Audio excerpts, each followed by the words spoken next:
We all remember the thrill of coveting and playing with your first G.I. Joe, right? Or the enchantment of styling your dream Barbie doll? These were tools of joy, memories that will never be forgotten. But have you ever wondered what happened to those playthings of old? How exactly did they disappear into history? I love you. Oh, Chatty Cathy loves everybody, and everybody loves her. Well, come with us and we'll delve deep into the precious remnants of decades gone and take a look at 12 prized toys from your childhood that have been lost to history. Number 12, the Whizzer toy. Starting off the list is the Whizzer toy. I mean, who can forget the whirly fun these toys brought? This is the Whizzer and it's the biz. Spin so fast, put you in a diz. Tilt and turn, slide the line. The Whizzer is yet another toy created by Mattel in the 1960s. It was basically the first to introduce the spinning top to children, and boy, did they love it.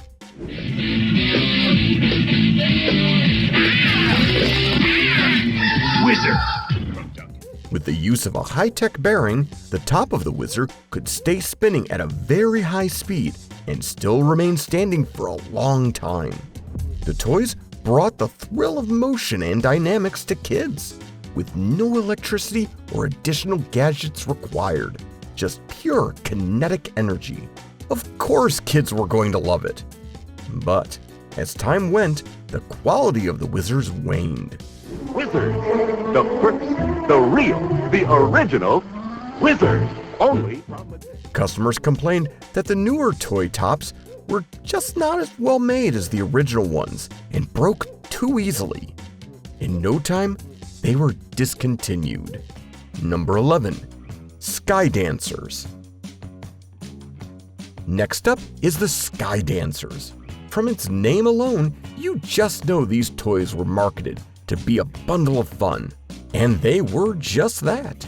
In fact, some years after the toy's introduction, they were the basis for an animated TV spin-off series.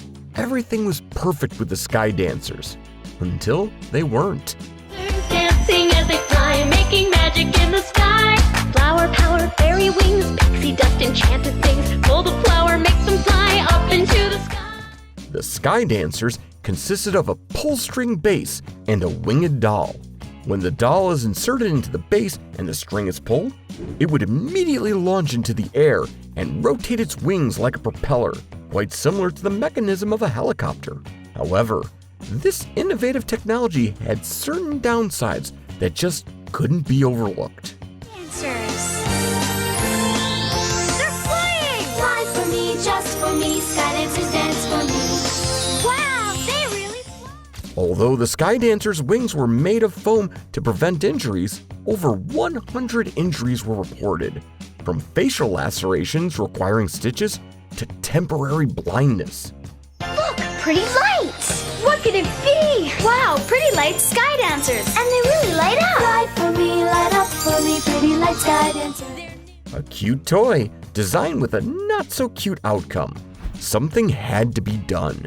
So Galoob, the toy manufacturer, recalled every single one of them in 2000, less than 6 years after their introduction.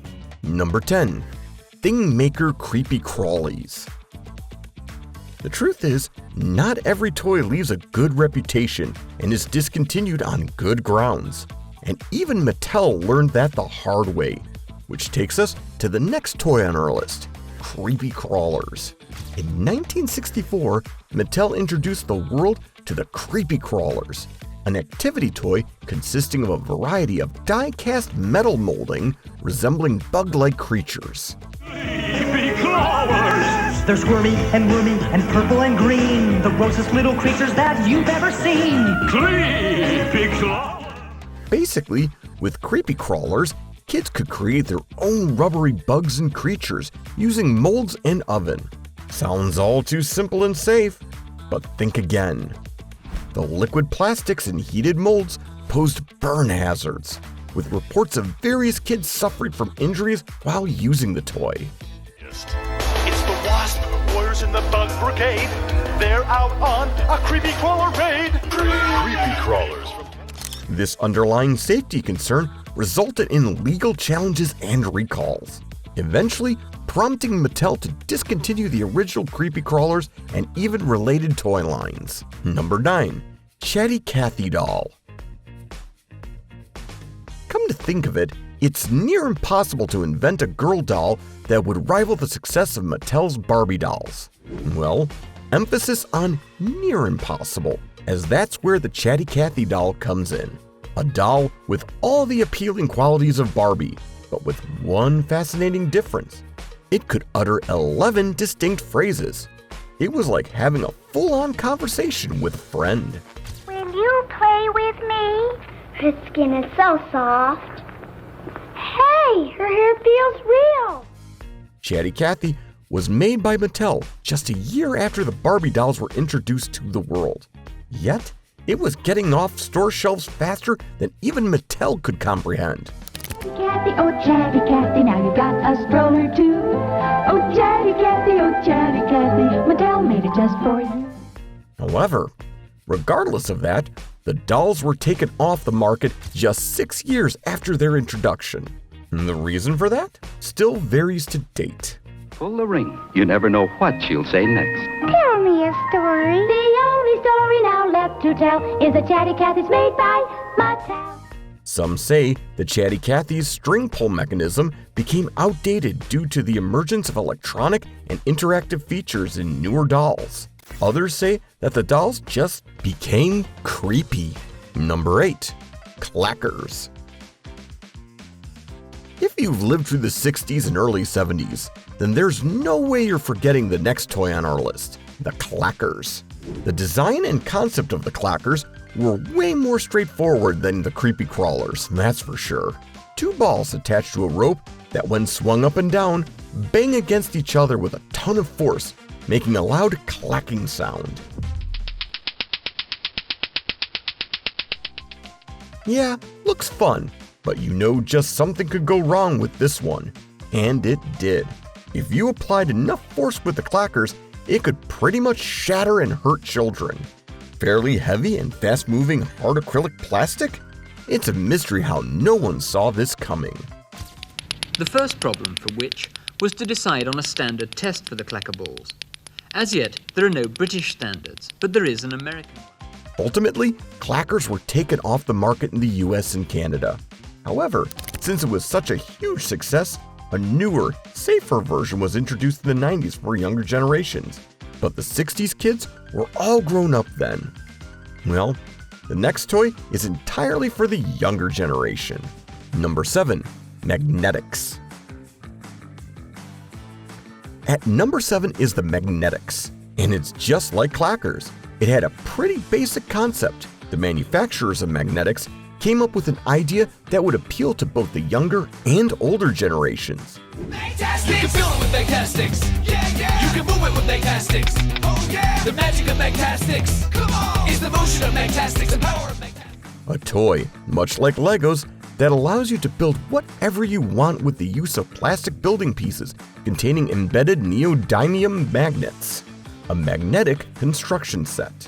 In 2005, according to TD Monthly, a magazine for the toy industry, magnetic sets were among the top 10 most desired building sets by kids. The toy was that big until just a year after. On March 31st, 2006, the CPSC ordered a recall of every single Magnetics brand magnetic building sets. This came after children kept on swallowing these magnets. In fact, this led to the unfortunate death of a small child and 4 other serious injuries requiring surgery. Sadly, Magnetics aren't the only toys to have ended a kid's life. Number 6. Battlestar Galactica Colonial Viper. In September 1978, Universal Studios and ABC launched Battlestar Galactica on TVs across the US. This series was a hit, albeit an expensive one. Due to over-budget costs, the series was eventually canceled after only a year on our screens. Went out with only 17 episodes. Unfortunate, isn't it? Well, Mattel saw an opportunity and snatched it right up when they bought the rights to the toy line. Unsurprisingly, right after the series ended, the Battlestar Galactica toy began flying right off the shelves everywhere. The Battlestar Galactica ships used spring-loaded mechanisms similar to their Shogun Warrior line, which allowed kids to fire tiny red missiles. Battlestar Galactica Collection. You can imagine the world of Battlestar Galactica, where the Cylon Raider meets the Colonial Viper starship you assemble. Colonial Viper pilot ready. As it turned out, rather unfortunately, Mattel didn't take into account where kids would be launching these missiles into. On December 31st, 1978, just months after their launch, a 4-year-old boy aimed a Battlestar Galactica ship straight at his mouth and shot one of the missiles right down his throat, choking himself to death. Cylon's approaching. Check stabilizers. Cylon Raider missile base open. Get it. All right. Get him. All right, now get him. In January of next year, Mattel issued a recall order for all Colonial Vipers. You're probably wondering, what could be more bizarre than a toy with a kill count? Well, what of one that promotes drug use? Number 5. Candy cigarettes. To date, this still stands as one of the most bizarre toy inventions ever. The idea and concept behind it were nothing short of unexpected. Well, the toy line was, as the name implies, a candy that resembled cigarettes. Candy cigarettes was a 2-in-1 package toy, an edible and then a cigarette that produced a cloud of sugar to imitate smoking. There was no doubt about how weird this was. According to the manufacturer, this was introduced to kids at an early stage in their lives, so they could learn to smoke responsibly. Makes sense, right? Well, not really. A 1990 study actually revealed that 6th graders who played with the candy cigarettes were twice as likely to become addicted to cigarettes as those who never ate candy cigarettes. Many parents turned their backs on this product, and rightfully so. In no time, laws were put into place to ban the sales of candy cigarettes. While the candy cigarettes were a bizarre invention, nothing posed major risk to kids, unlike the next toy on here. Number 4. The Pogo Ball. If there was ever such a thing as the best worst toy ever, it would be the Pogo Ball. It was basically a seamless 8-figure rubber ball locked in firmly on a structurally sound plastic platform. To play with it, just stand on the plastic platform, balancing your weight on the bottom portion of the rubber ball, and hop around in the same way as you would with a pogo stick.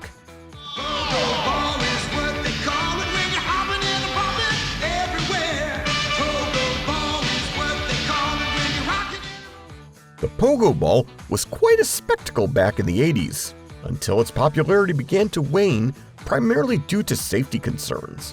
While it was entertaining to play with, it was notorious for causing quite a lot of injuries, including sprained ankles and frequent falls.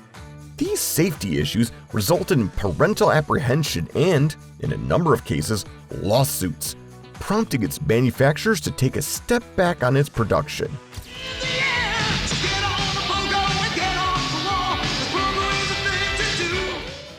Yeah, there's been a lot of dangerous toys on here, but the next one takes the cake. A literal cannibalistic toy. Number 3. Cabbage Patch Snack Time Kids. In the mid-90s, the Cabbage Patch Kids took the world by storm. Parents were heading into the stores in droves nationwide to get one for their kids. The doll brand set every single toy industry sales records consecutively for 3 years. It was a doll that was sitting in every home in America. Well, that was until Mattel released a line of Cabbage Patch Kid dolls. The Cabbage Patch Snack Time Kids, which was designed to ingest plastic snacks. She's my Cabbage Patch Snack Time Kid. She really loves to snack. Wow, she really chews. Eating her is so much fun. Your bananas all gone. The mechanism enabling this doll was quite straightforward. A pair of one-way smooth metal rollers behind the doll's lips. The snacks would leave the doll's mouth and appear in its backpack, The intention of the Snack Time Cabbage Patch Kids was to teach kids to act more responsibly and care for something. However, it had a huge feeding problem. The toy's eating mechanism ran on a pretty powerful motor that pulled the hairs and even fingers of children into its mouth whenever they attempted to feed the doll. The darkest part was that the children just couldn't stop the dolls from eating them. Feed her, and when you think she's through, look inside her backpack, and like magic, the snacks keep coming. Regardless of their popularity, the Cabbage Patch Snack Time Kids were voluntarily withdrawn from the market in January 1997. While a cannibalistic doll seems like a pretty scary toy to give your kid, a literal firearm might be worse. That takes us to the second toy on our list. Number 2, Austin Magic Pistol. Kids, particularly boys, love having a good old toy firearm. Toy manufacturers are well aware of this, and that explains the commercial success of water pistols. However, back in the 40s, it wasn't that easy. The Austin Magic Pistol was a toy gun released in the late 1940s, which actually allowed kids to do a bit of real-world violence as well. The Magic Pistol basically used calcium carbide, a chemical that, when mixed with water, undergoes a major explosive reaction to propel ping pong balls from the muzzle at a scary rate of speed to mimic an actual gun.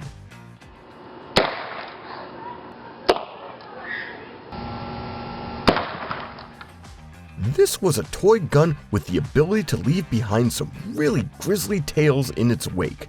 The fireball created by the Magic Pistol was so dangerous that it had to be taken off the market immediately. But even then, the damage was already done. We've seen a toy firearm just as dangerous as the real thing, a cannibalistic doll, and a toy that promotes smoking, and 2 toys with a kill count. How dangerous do you think the number 1 toy on here would be?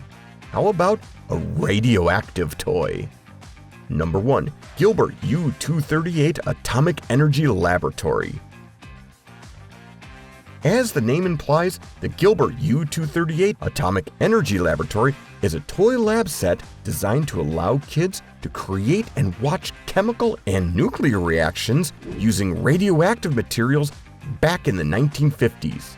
You just heard that right, radioactive materials.